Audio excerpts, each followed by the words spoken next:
Hello everyone. Today there are mangoes available in the market. Knowing this, the mango producers may increase the prices of the mangoes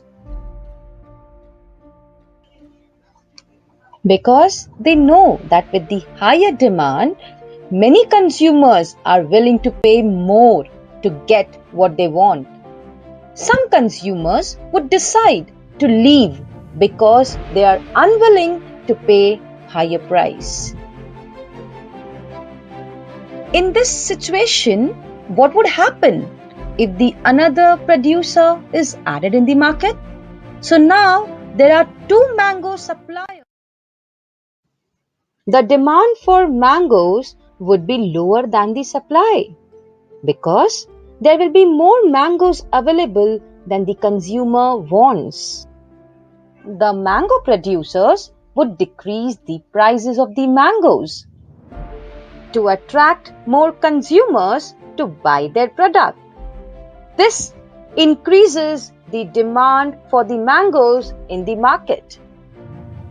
So, understanding demand and supply is the key to understand our own purchasing behavior as well as the way business works. This is how demand and supply is very important in our day-to-day life. Supply and demand becomes all the more real when we talk about it in current relevant situations. So let us take the example of insulin. There will always be a demand for insulin as long as there are people diagnosed with diabetes. Millions of people struggle to produce their own insulin, and as a result, they must purchase it from other sources. In fact, it is estimated that millions more will be diagnosed with the disease in the next few decades.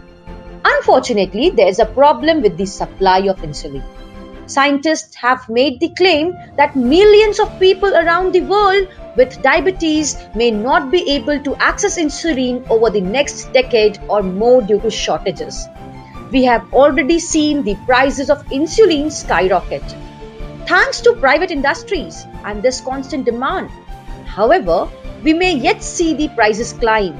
This is a time when the law of supply and demand could relate to life and death, not just buying and selling. Let us take the another example of the rise in oil prices in our country. The oil prices in India have gone up because the global oil suppliers, the OPEC countries, have cut down the supply of energy resources and oil, which creates a shortage in the global market. Now, the shortage has induced the rise in the oil prices in our country as well as globally. Let us take the another example of the problems which we all are going through. As the coronavirus scare rises, masks and sanitizers have seen a sudden rise in demand, jacking up their prices, and were also becoming short in supply. There is an increasing number of people buying masks and sanitizers from the medical stores.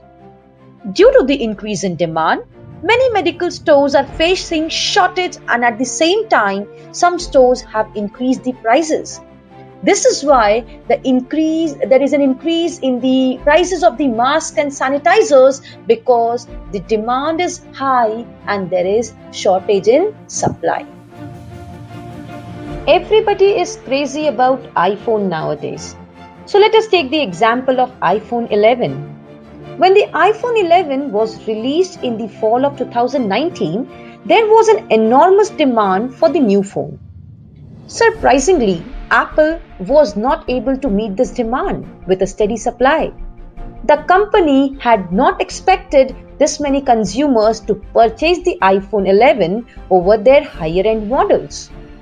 Although prices were not necessarily affected by this issue, since Apple maintained the same price tag for the iPhone 11 even when it was in sharp demand, timelines were. It took roughly 21 days during the first 2 weeks for Apple to get iPhone 11 orders out, and that did not look great for the company. Understanding supply and demand is not just about making sure your business turns a profit. It's also about being able to anticipate the needs and wants of your consumers and ensuring that your production processes can keep up. Thank you for watching.